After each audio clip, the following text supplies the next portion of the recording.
วิดีโอนี้เป็นเพียงแนวทางเท่านั้นไม่สนับสนุนให้เล่นการพนันใดๆการพนันมีความเสี่ยง100%โปรดใช้วิจารณญาณในการรับชมขอบคุณครับสวัสดีนะครับสวัสดีพี่น้องเนาะFC แฟนช่องน้องแสงชาแนลนะพี่น้องเนาะนะครับสุขุมสุขคนนะครับมาเจอกันอีกครั้งหนึ่งสำหรับมื้อนี้เนาะพี่น้องเนาะเอามือละคลิป2คลิปประมาณนี้นะครับสำหรับช่วงนี้นะครับยังอีกหลายมื้ออยู่มื้อนี้ก็เพิ่งจะวันที่11เนาะนะครับน่าจะใช่วันที่11มีนาคม2568นะครับก็ยังอีกอยู่ประมาณจัก4-5มื้อ6มื้อนะครับอ่ะสำหรับมื้อนี้ก็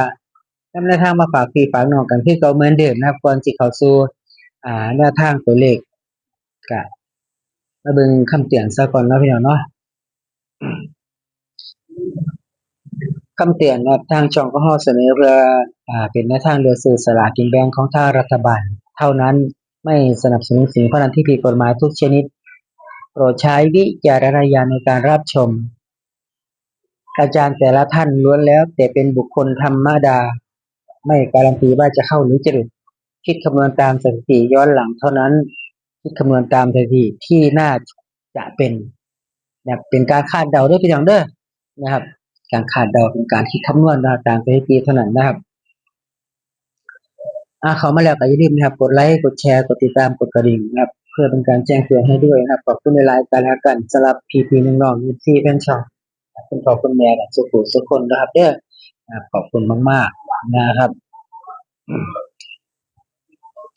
มาเบิ่งสถิติวัดก่อนนะครับวันนี้เสนอของไผนะครับเสนอของนำของอาจารย์แอดหมาน้อยควารักนะครับมาฝากพี่ฝากน้องกันเนาะนะครับสำหรับคลิปนี้นะครับก็มีเบิ่งข้อมูลย้อนหลังพี่น้องข้อมูลย้อนหลังนะครับสำหรับชุดนี้จะเป็นชุดบนฟ้านะพี่น้อง3 ตัวบนฟ้าให้มาที่383 373 393 303นะครับชุดสรุป8303ชุดรอง73กับ93นะครับงวดก่อนรุดไปสำหรับชุดบนฟ้านะพี่น้องรุดไปสำหรับคลิปนี้งวดนี้มาแล้วพี่น้องเดี๋ยวขออนุญาตเขียนแป๊บนึงไม่พี่น้องเด้อขออนุญาตเขียนแป๊บนึงนะครับ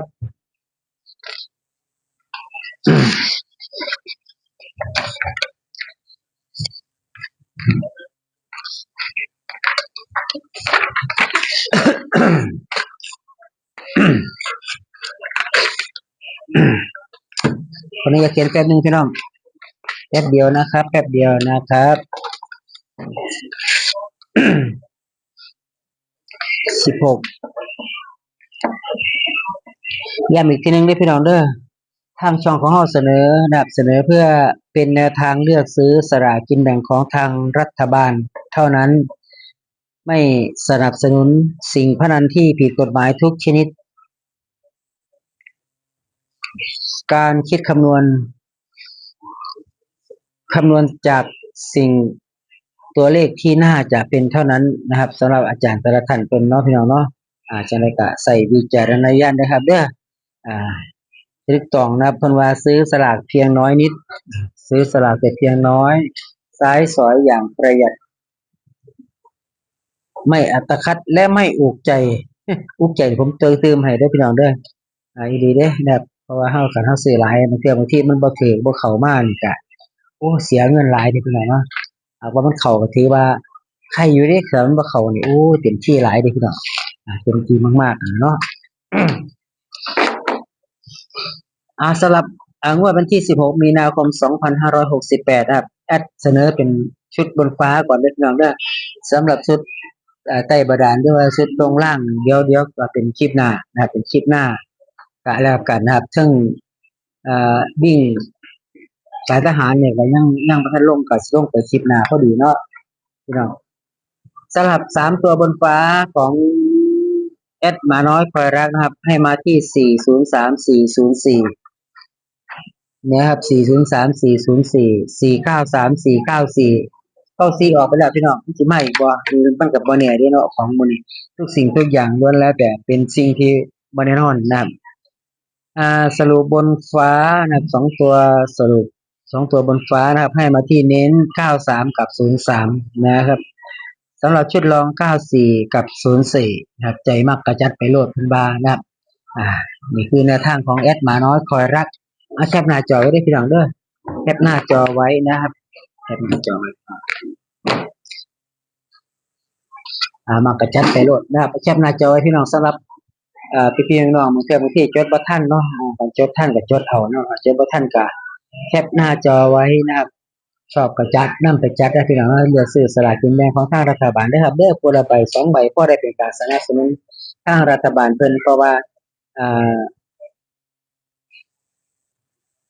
รางวัลมันหลายรางวัลนะพี่น้องรางวัลที่1ถึงรางวัลที่5โอ้หลายอยู่เด้พี่น้องสำหรับสลากของเพิ่นก็ได้เนาะแต่ว่าสิโชคสิหมานบ่นั่นก็แล้วแต่ดวงนะครับแล้วแต่ดวงทีนึงนะพี่น้องเนาะหรือว่าสิไปทั้งยังก็เอกชนก็แล้วแต่ได้พี่น้องเด้อนี่เป็นแนวทางเนาะพี่น้องเนาะเป็นแนวทางที่ให้น้องเขาได้พิจารณานะครับแคปหน้าจอไว้เดี๋ยวพี่น้องได้แอดขออนุญาตลงแป๊บนึงนะพี่น้องขออนุญาตลงไว้แป๊บนึงนะครับเดี๋ยวจังค่อยมาเบิ่งอีกเทื่อนึงเนาะพี่น้องหลังจากที่ถ้าเบิ่งโดนหลายก็พิจารณาพิกดพิเกณฑ์เพิ่นนะครับของทาง YouTube เพิ่นเนาะพี่น้องเนาะตามหลักเกณฑ์ตามหลักการนะครับเป็นแนวทางพี่น้องนะครับเป็นแนวทางเท่านั้นนะครับบ่การันตีเว้าดูพี่น้องบอกกลับไปกลับมาไปเพราะว่าอาจารย์แต่ละอาจารย์อาจารย์แต่ละท่านแอดบ่ได้เสนอโดนนะพี่น้องเสนอคลิปละอาจารย์อิหยังประมาณนี้พี่น้องบ่ได้เว้าหลายบ่ได้ลงหลายอาจารย์เพราะว่า1อาจารย์ก็น้อยนะครับ2นะครับ2คันลงหลายๆ พี่น้องก็สิลืมอีกละพี่น้องลงข้อมูลหลายจำบ่ได้จักอันใดเป็นใดโอ้มูลอิเลปฏิวะนะครับก็เลยแอดก็เสนอทีละคลิปอาจารย์ไปเพราะว่าเพื่อให้ความจำเฮาสิได้จือนะครับเฮามักเฮาก็ติ๊กไว้จดไว้จังซี่เนาะนะครับเฮามักเฮาก็จดไว้นะครับว่าเฮามักสิรุ่นอาจารย์นี้เฮาตามอาจารย์นี่เฮาก็ตามอาจารย์นี้เฮาก็เช็คอาจารย์นี่ประจำไปสิเนาะพี่น้องเนาะมันสักมื้อนึงมันเข้าดิพี่น้องแต่ว่างวดที่ผ่านมาเพิ่นหลุดนะครับสำหรับชุดบนชุดล่างนะบ่หลุดดิพี่น้องชุดล่างมันขึ้นบนคือ นะครับงวดก่อนเนาะแม่นบ่ล่ะฮะเบิ่งโอ้แม่นอีหลีงวดก่อนเนาะบ่งวดที่ผ่านมางวดที่ผ่านมาหลุดนะครับงวดก่อนนั้นนะครับงวดก่อนนั้นชุดล่าง50ชุด50ไปลงล่างชุดบนไปลงล่างนะเนาะงวดก่อนมาเบิ่งอีกทีนึงพี่น้องนะสำหรับท่านที่เข้ามาใหม่พี่น้องเด้อท่านที่เข้ามาใหม่นะท่านที่ยังบ่ทันได้เห็นนะครับยังบ่ทันได้เห็นคลิปนี้ก็มาเบิ่งกันอีกทีนึงโอ้ยลมพี่น้องนะพัดลมเพราะว่าถ้าไม่เปิดพัดลมก็ไม่ได้มันร้อนนะครับมันร้อนนะครับก็เลยต้องเปิดพัดลมเนาะสำหรับ